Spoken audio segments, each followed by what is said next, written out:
bonsoir à tous, bienvenue dans ce journal. Voici les titres de ce samedi 18 octobre. Le prince Albert II était à Londres aujourd'hui. Il y a remis les prix pour la santé planétaire, portés par sa fondation depuis 18 ans maintenant, pour saluer l'engagement des lauréats envers la préservation de la planète. Nous retrouverons notre correspondante sur place. Une victoire en basket hier soir, Monaco recevait l'équipe espagnole de Valence et s'est imposé au terme d'un match particulièrement serré. Résumé à suivre. Il est adoré par les uns, pas toujours par les autres, mais il s'en cache pas. L'humoriste britannique Paul Taylor aime taquiner les Français et leurs habitudes, parfois farfelues, bien loin de sa terre natale qu'il a quittée il y a maintenant 16 ans. Avant de se produire à Monaco, Paul Taylor nous a accordé une entrevue. Dans ce journal également, nous prendrons des nouvelles de la foire attraction, de retour sur le port Hercule. Comme chaque année, elle fait le plein. Enfin, nous partirons à New York pour la chronique des USA où les chiens ont désormais une place à part entière dans les familles et vous verrez que cela se traduit dans certaines traditions originales. Rendez-vous à la fin de ce journal. Prenons donc la direction de Londres, où s'est rendu le prince souverain à l'occasion de la 18e cérémonie de remise des prix pour la santé planétaire. 3 lauréats ont été récompensés par la Fondation Prince Albert II pour leur engagement en faveur de la préservation de la planète. Alban Gingembre, vous y avez assisté avec Camille Caloni. Avant d'assister à la cérémonie pour la remise de prix pour la santé planétaire, le prince souverain a d'abord présidé une réunion avec le conseil d'administration de la Fondation Prince Albert II. Pour rappel, cette association s'engage à faire progresser la santé planétaire pour les générations actuelles et futures. Ces réunions ont lieu 2 fois par an avec les 11 branches à l'international de la Fondation. Ici, une dizaine de projets a été examinée. Est ensuite venue la cérémonie de remise de prix pour soutenir des projets encourageants. Dear friends, it's a great pleasure for me to be with you here this evening. 3 prix pour 3 domaines d'action prioritaires de la Fondation. Dans la catégorie sensibilisation et transparence, c'est l'International Sustainability Standards Board qui a été récompensé. Le référentiel de l'ISSB, c'est un langage comptable pour s'assurer que dans la comptabilité, dans les éléments financiers de l'entreprise, on rentre aussi les données climatiques et sociales.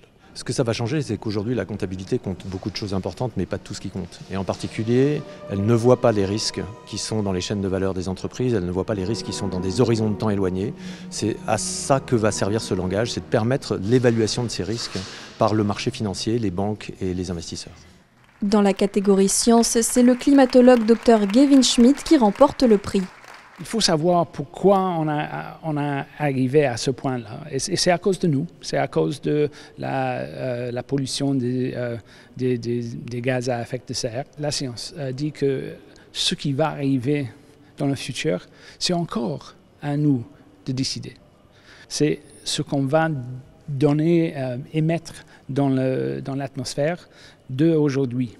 Alors le futur, c'est encore dans nos mains. Si on comprend ça plus largement, que plus de gens le comprennent, ça va améliorer la situation pour le futur. Dans la catégorie innovation et solutions, c'est l'agronome Ernst Gotsch qui a retenu l'attention pour son modèle d'agriculture syntropique. I'm an individual who works in the field and I do not make nearly any publications. So it was for me a very great surprise. There are people who are seeing that we could do something similar as I'm doing. What I'm doing is, first of all, a completely different mindset. We come at the point to produce what we need to satisfy our day-to-day needs and do that attaining a positive balance considering quantity and quality of established life. Des initiatives inspirantes pour la préservation environnementale, un des enjeux majeurs de notre génération. Séquence émouvante ce samedi matin, une plaque commémorative a été dévoilée au Stade Louis II en hommage à Mireille Calme, l'emblématique fondatrice et ancienne présidente de Special Olympics Monaco. Une cérémonie à laquelle a tenu à assister notamment la princesse Charlène. Frédéric Hélion et Arnaud Humbert. C'est elle qui a montré la voie, une grande dame irremplaçable qui a consacré une grande partie de sa vie à une cause simple et puissante. Mireille Calme, fondatrice et présidente de Special Olympics Monaco pendant plus de 30 ans, nous a quittés en février 2021. Ce samedi matin, la grande famille de Special Olympics s'était réunie pour lui rendre hommage. Une plaque commémorative a été dévoilée au stade Louis II en présence de la princesse Charlène et de nombreuses personnalités de la principauté. Je ne veux oublier personne et manquer de respect à personne, mais sans Madame Calme, tout ce qui touche au handicap à Monaco n'aurait certainement pas avancé comme ça a avancé. Et Monaco ne serait pas où on en est aujourd'hui, à savoir, je pense, un des pays les plus avancés dans cette notion-là et surtout dans la manière avec laquelle ils sont vraiment introduits dans la société. Et voilà, c'est quelqu'un, je l'ai dit, mais c'est quelqu'un qui avait une force de caractère et une détermination sans faille. À partir du moment où elle considérait qu'il y avait quelque chose de juste et que ça devait être fait pour le bien de ses petits, comme elle disait, parce que tous étaient, et même moi le premier, mais on était tous ses petits. Et voilà, elle reculait jamais. Et qui de mieux que ces petits donc pour parler de Madame Calme, tous ces athlètes qui l'ont côtoyée au quotidien à Monaco ou sur les différentes compétitions. C'était quelqu'un qui m'a apporté beaucoup à Special Olympics parce que je suis parti avec elle en Autriche en 2017 et en fait elle m'avait dit mais vous inquiétez pas, vous ferez des compétitions. Je lui ai dit Madame Calme, vous pensez vraiment? Elle me dit mais oui, vous inquiétez pas. Et franchement elle m'a apporté beaucoup parce que je suis parti avec elle en compétition. Je l'aimais beaucoup, comme beaucoup de personnes et honnêtement c'est quelqu'un que je respectais beaucoup et je penserai toujours à elle. C'était une femme qui était extraordinaire à tout. Je suis parti en Alaska avec elle, je suis parti en Autriche, je suis parti de partout avec elle, au Luxembourg avec elle. C'était des très bons souvenirs. C'est une personne que j'adorais beaucoup, Madame Calme. On s'est rencontrés, ma première compétition c'était en Autriche, en raquettes. C'est là que j'avais créé le lien avec Madame Calme. C'était une super dame, chouette dame.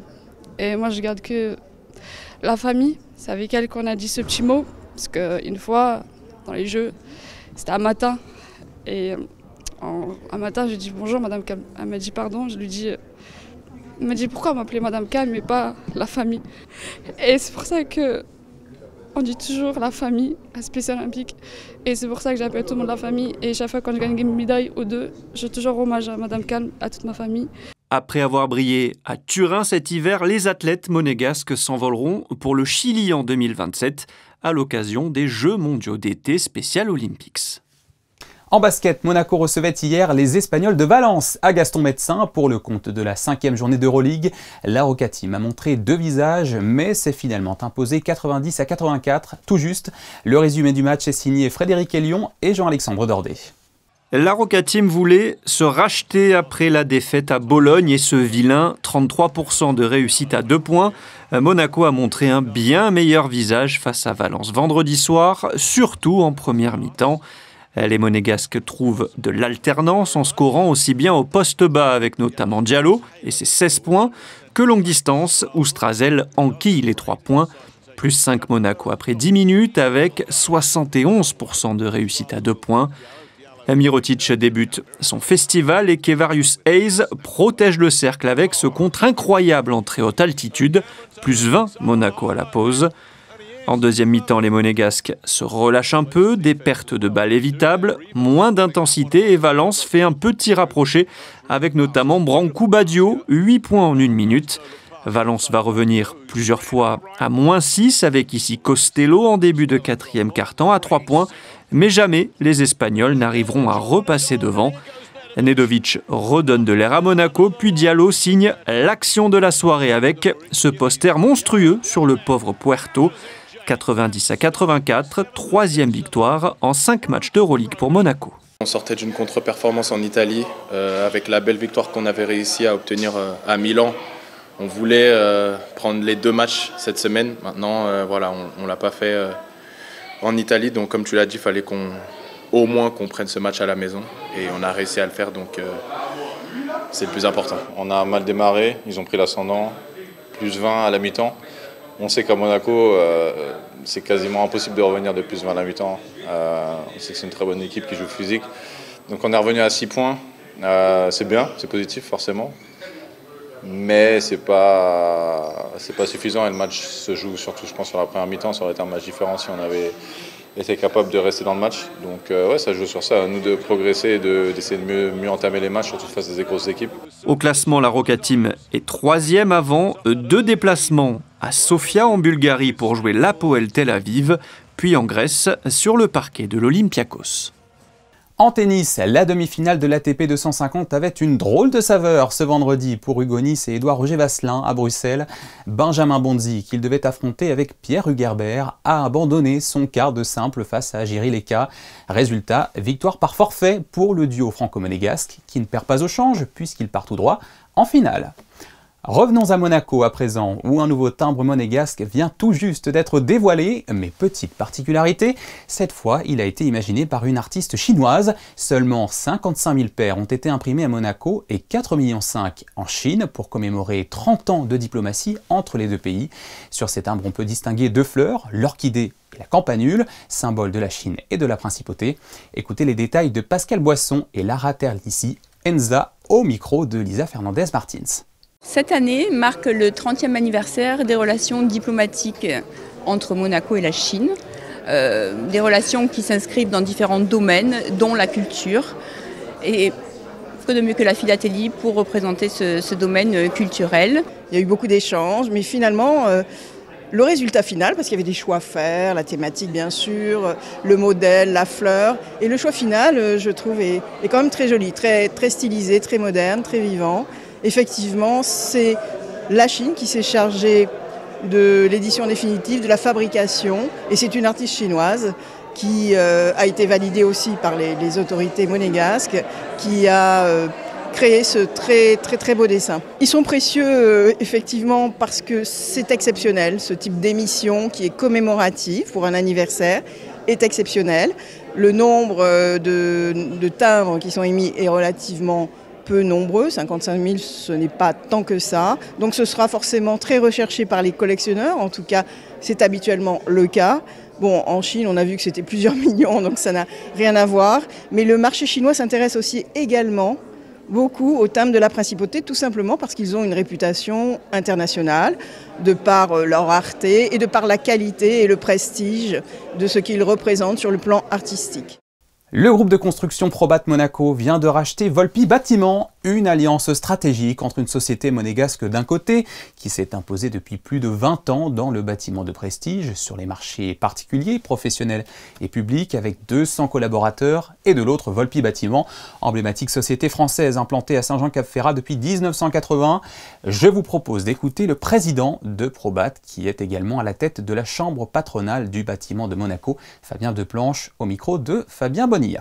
C'est, je pense, la suite naturelle d'une collaboration qu'on a eue depuis 20 ans, mais c'est surtout l'aboutissement d'une fabuleuse histoire et une belle aventure humaine qu'on a eue, notre entreprise Probat avec Volpi Bâtiment. Depuis plus de 45 ans, c'est l'acteur phare des travaux de bâtiment et de réhabilitation sur Saint-Jean-Cap-Ferrat, qui est donc bien connu pour ses prestigieuses demeures sur cette presqu'île.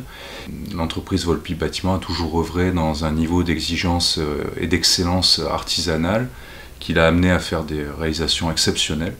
Et donc ce rapprochement pour nous est d'autant plus naturel parce que je pense que ça va faire une belle complémentarité où on maintiendra cette âme de l'exigence artisanale avec l'apport d'un groupe structuré pour pouvoir se permettre d'unir nos forces et d'essayer d'en tirer le meilleur. Une nouveauté pour Monaco Parking. Le service de gestion vient de mettre en service un nouveau numéro pour l'ensemble des usagers qui s'affiche actuellement sur votre écran avec aussi une adresse mail. Il s'agit en fait d'un numéro unique qui vous orientera dès l'accueil vers le bon interlocuteur. Le service clientèle, les réservations en ligne pour le parking des Salines ou encore le secrétariat chargé des sinistres et des autres demandes. Ce nouveau dispositif permet ainsi de simplifier les démarches et d'améliorer la qualité de service au public. Attention toutefois, le numéro est accessible seulement du lundi au vendredi de 9h30 à 17h. En dehors, il faudra passer par l'adresse mail spp@gouv.mc. C'est l'une des étoiles montantes du monde du stand-up. Paul Taylor est un jeune comédien britannique qui a choisi de s'installer en France en 2009 pour le meilleur, mais pas que. Justement, dans ses sketchs, il se moque des Français, de leur humour, de leurs coutumes ou de leurs habitudes un peu farfelues parfois. Évidemment, toujours avec autodérision. Paul Taylor a passé la frontière pour se produire seulement ce vendredi soir à Monaco et justement, avant, il est en duplex avec nous. Bonsoir Paul Taylor. Hello. Bon, on va la fin en français. Merci d'être avec nous depuis le Théâtre Princesse Grace. Vous vous produirez à 20h ce vendredi soir. Ça va vous faire drôle de vous retrouver devant un public francophone, mais pas français, non? Vous allez adapter les vannes? Je sais pas, on verra. A priori, Monaco, ça parle mieux anglais qu'ailleurs en France. J'ai pas encore joué ce spectacle en France. Là, j'ai fait le tour du monde et donc c'est un peu un des seuls pays francophones que j'aurais fait avant de faire la France. Donc on verra comment ça se passe. Mais a priori, it'll be good. It should be fine. Paul Taylor, revenons un instant sur votre histoire. Vous avez choisi de débarquer en France en 2009. Qu'est-ce qui vous a fait prendre cette décision? Parce que si vous y êtes installé, c'est bien que vous l'aimez, cette France qui vous fait rire, non?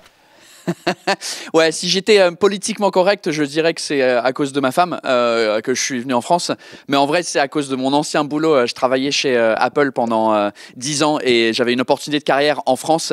Et juste par hasard, ma copine de l'époque, qui est maintenant ma femme, était parisienne aussi. Donc en fait, c'était le timing parfait. Donc la version romantique, c'est pour l'amour. La version très anglaise et très pragmatique, c'était pour le travail et l'amour. Et finalement, vous y êtes attaché à cette France. À votre manière. Malheureusement, j'y suis toujours ça fait 16 ans maintenant que je suis à Paris et les alentours. Est-ce que vous vous souvenez d'un aspect de la culture française qui vous a inspiré votre première blague, le plus gros choc culturel que vous avez eu en arrivant?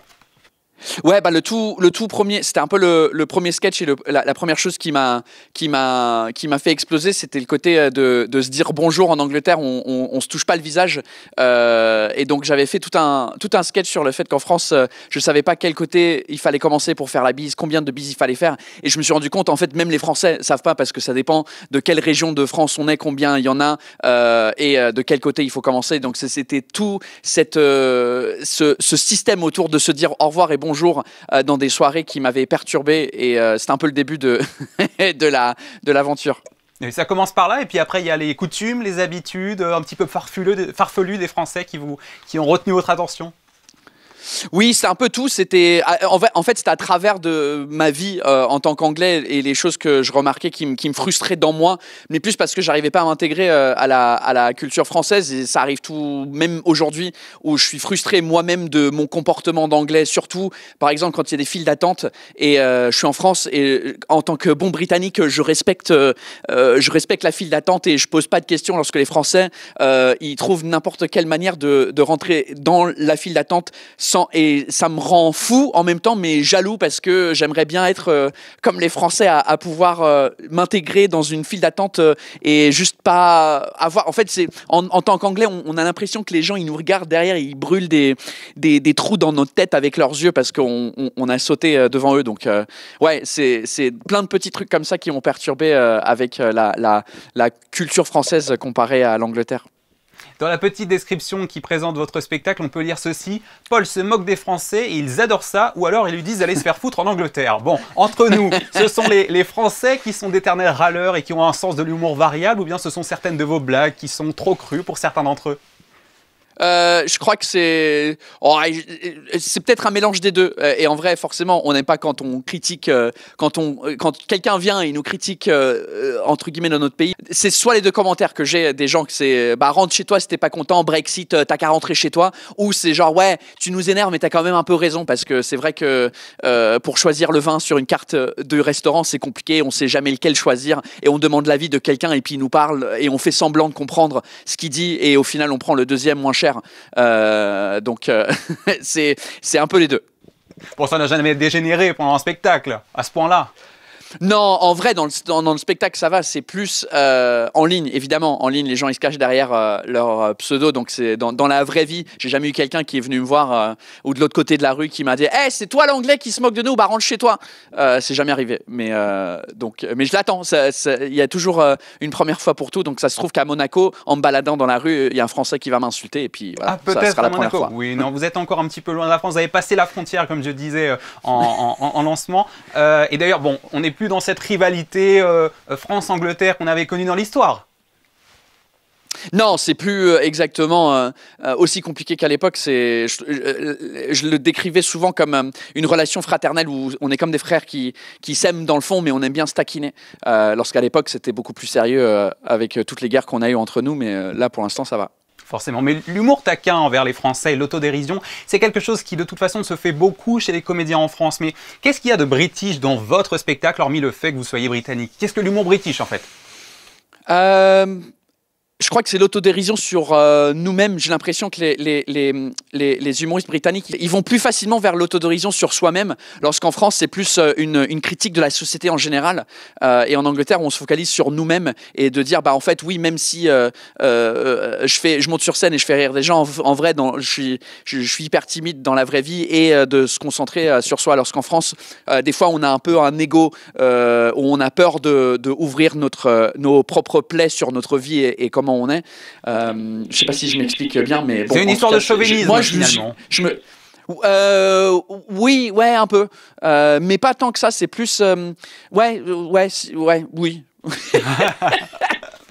Bon, en tout cas, c'est un petit peu cet esprit-là, voilà, que vous allez essayer d'apporter à Monaco, qui, est, comme on le disait, reste quand même, c'est très différent. Monaco est un pays différent, hein, c'est pas la même chose qu'en France, mais c'est ce que vous allez essayer quand même d'apporter. Vous savez que Monaco est attaché à l'humour, et bien sûr, il y a aussi ce lien d'amitié qui lie Monaco à la France, donc forcément, ça risque de faire rire ici aussi. Oui, j'aime bien dans la langue française, comment on est négatif, ça risque de faire rire. Comme si c'était un risque. En fait, j'aime bien ce côté. Déjà, dans la langue, on est négatif. Le monde francophone, plutôt d'être positif. On préfère dire ça risque de faire rire.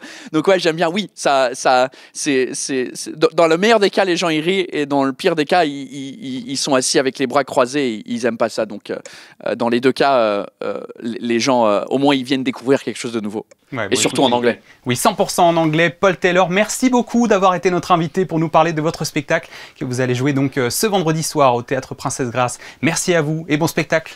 Merci beaucoup. Voilà, interview enregistrée hier soir.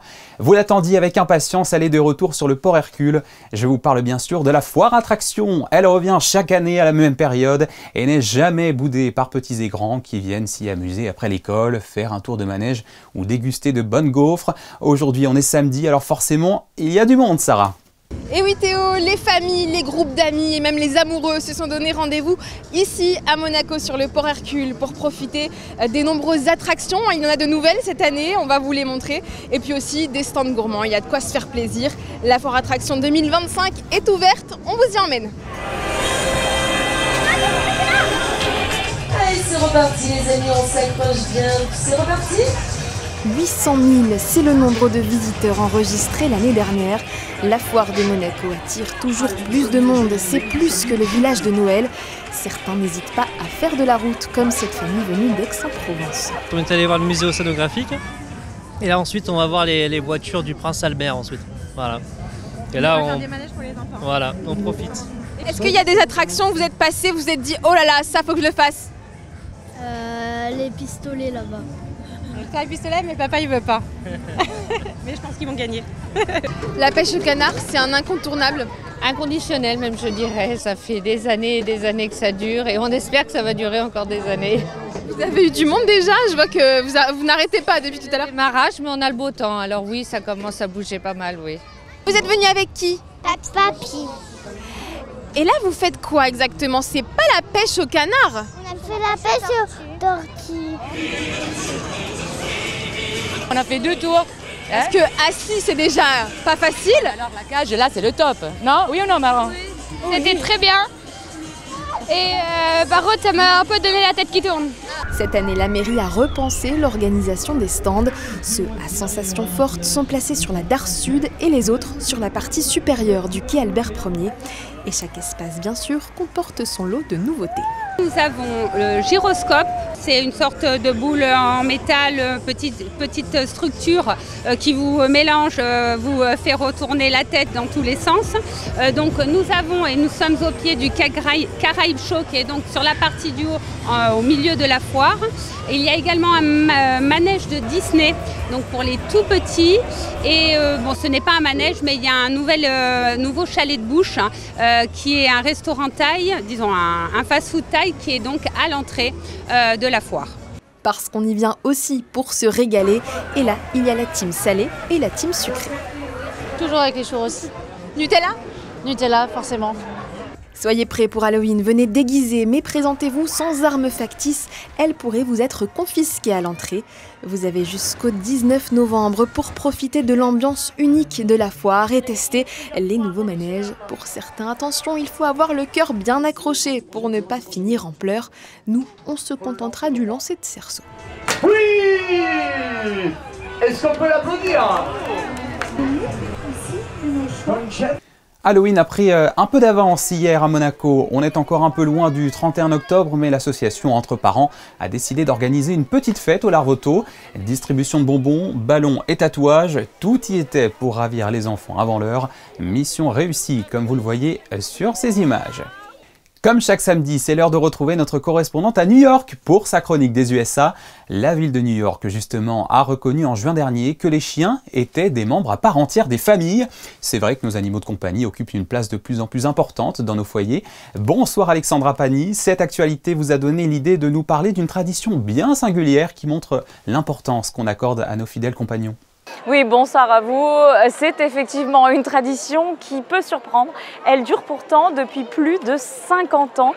Chaque premier dimanche du mois d'octobre est organisée ici à Harlem la bénédiction des animaux, des chats, des chiens bien entendu.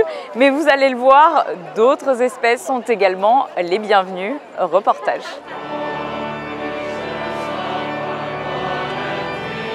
Des chats, des chiens, mais aussi un impressionnant cheval de trait suivi d'un petit âne ou encore un jeune dromadaire récalcitrant. Nous ne sommes pas à la ménagerie du cirque, mais bien à l'église pour une bénédiction particulière dans l'une des plus grandes cathédrales au monde, St. John the Divine dans le quartier ouest d'Harlem. Au mois d'octobre, Saint François d'Assise est ici célébré comme saint patron des animaux et de l'écologie. The dean at the time, Dean Morton, he was very committed to the earth, to the climate, and to all God's creatures. And he really felt that this particular space, our cathedral, could be a spot where we could gather and celebrate that and bless the earth and bless our pets and all creatures of the earth. So we've been doing this ever since. The procession is meant to sort of open up what we think of as animals, because sometimes we just think it is our pets, and it's all creatures of all kinds, all sizes, you know, reptiles and cows and snakes, and we want it to be clear, like, this is for all animals. Chaque année, ils sont plusieurs centaines accompagnés de leurs animaux de compagnie pour leur offrir cette bénédiction. You know, we decided to bring the dogs over, you know, I felt like it was a great idea. I love that the church is allowing, you know, the animals to be blessed. I think it's a great thing for the community and something to always look forward to on a Sunday. So it was a great idea for us to bring the dogs over. Well, I heard about it and I think it's a great tradition. And Susu and I are from Mexico.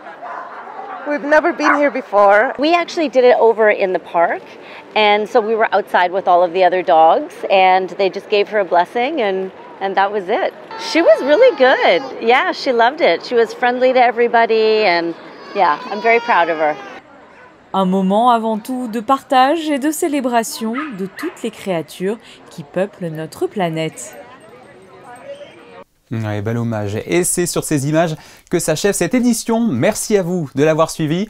Dans un instant, vous retrouverez Frédéric Elion pour vos prévisions météo. On se quitte avec les meilleures images de la rencontre victorieuse de l'ASM Basket face à Valence hier soir, capturée par Manuel Vitali. Excellente soirée sur Monaco Info et à demain, 18h30.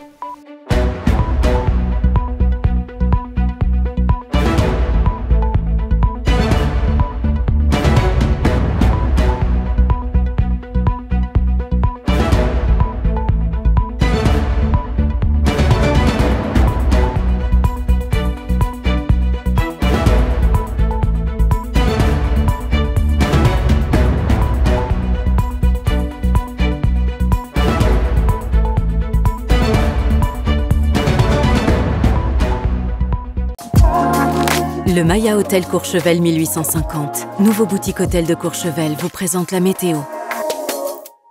Bonsoir à toutes et à tous. Dimanche, la journée sera scindée en deux avec de belles éclaircies le matin. Un soleil bien présent, puis le ciel va se couvrir dans l'après-midi avec pas mal de nuages, mais pas de risque de pluie. Les températures seront comprises entre 14 et 21 degrés. Dimanche 19 octobre, vous pourrez souhaiter une bonne fête à tous les renés. Ce sera aussi la journée internationale de sensibilisation au cancer du sein.